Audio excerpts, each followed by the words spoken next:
काढ़ा बनाने की सही विधि क्या है? दोस्त, आपको मैंने अपने प्रिस्क्रिप्शन में या फिर किसी भी वैद्य ने जब काढ़ा बनाने की सलाह दिया जाता है कि आप ताज़ा काढ़ा इस्तेमाल कीजिए अपनी बीमारियों के लिए, अनेक अनेक औषधि का प्रयोग करके, द्रव्यों का प्रयोग करके आप काढ़ा बना सकते हैं। पर काढ़ा कैसे बनाया जाए, इसके बारे में इंफॉर्मेशन कम मिलती है। पारंपरिक तौर पर आप जैसे बनाते हैं उसका ही जिक्र करने वाला हूं आपको। क्रूड जो द्रव होता है, जो काढ़ा द्रव होता है, उसे 1 चम्मच या आधा चम्मच अपने वैद्य अनुसार परामर्श लेके, जो भी उन्होंने अपने प्रिस्क्रिप्शन में लिखा होगा, उसे 1 गिलास पानी में उबालेंगे। इतना उबालेंगे कि वो 1/4 बचे। यानी कि अगर पानी की मात्रा 1 गिलास है तो इसे इतना उबालना है कि वो 1/4 बचे। इसी चौथाई को इस्तेमाल करा जाता है काढ़े के रूप में छानकर।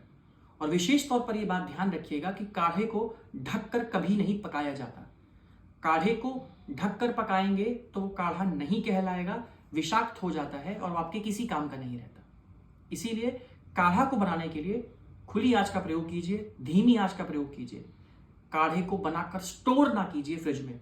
अपना काम आसान बनाने के चक्कर में आप काढ़े की सही तासीर को बदल देंगे।